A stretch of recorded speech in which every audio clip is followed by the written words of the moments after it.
Hello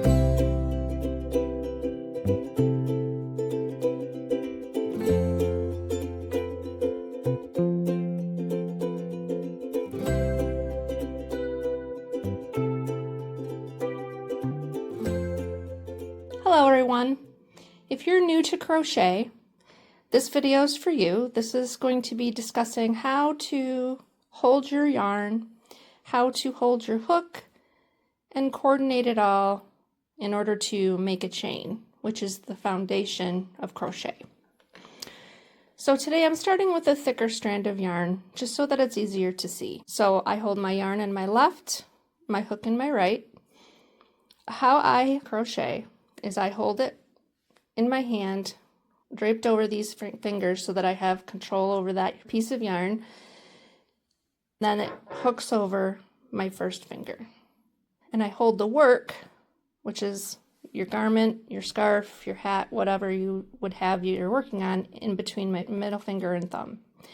So what this allows you to do is you're going to squeeze the yarn down here to kind of provide tension and hold this taut so that it's easy to grab a hold of, because when it's loose, it's kind of hard to manage. So you're trying to keep tension right here. So the hook, I hold it like you would hold a fork or a spoon to eat with.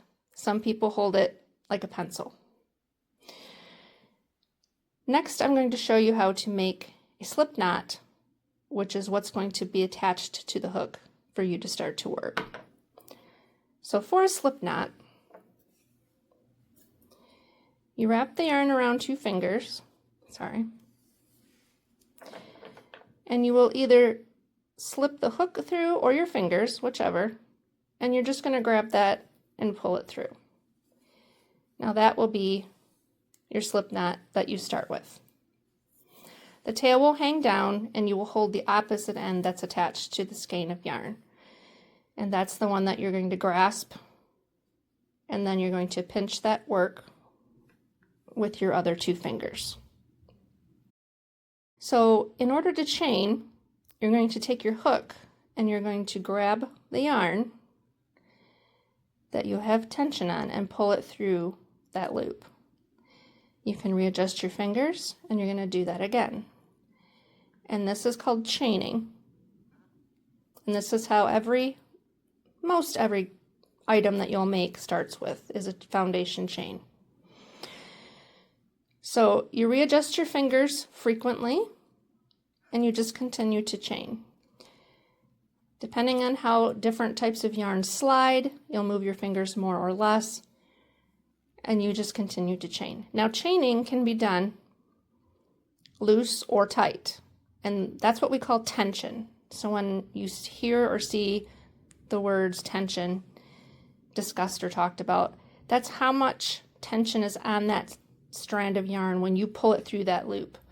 So if I hold this very tight and barely allow any room to slide that hook through, that chain is going to be very, very tight. So there's not a lot of space between those 2 that I just did. Or if you look back here, there's lots of space that you can play with.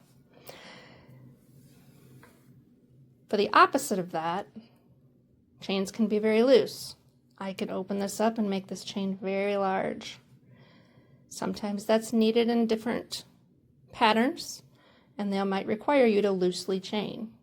So it just means to open that up and let those chains be larger. Now, as you can see, if you have inconsistency in your work, you'll be able to visibly tell that your tensions don't match up. So you can see that there's pretty uniform here. There's a big one, there's small ones, and then these are those real tight ones I did. And then it got back to a looser stitch. This is going to cause your if you say you're making a blanket, this is going to cause your blanket to look quite wavy or have holes and not be very uniform. So if you're looking for it to look nice and uniform, you really want to practice this chain until you get the chain to look very uniform, which is going to mean you have more control over your tension. So that's chaining.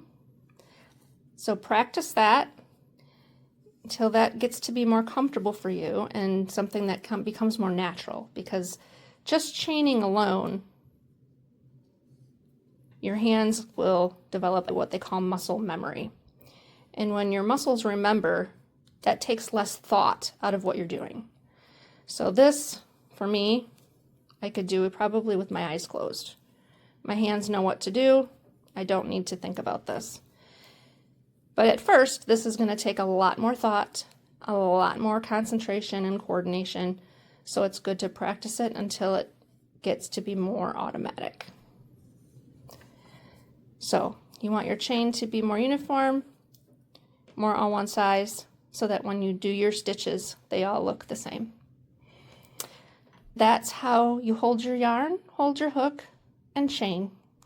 I will see you in the next one, and I'll start you with some basic stitches. See you next time.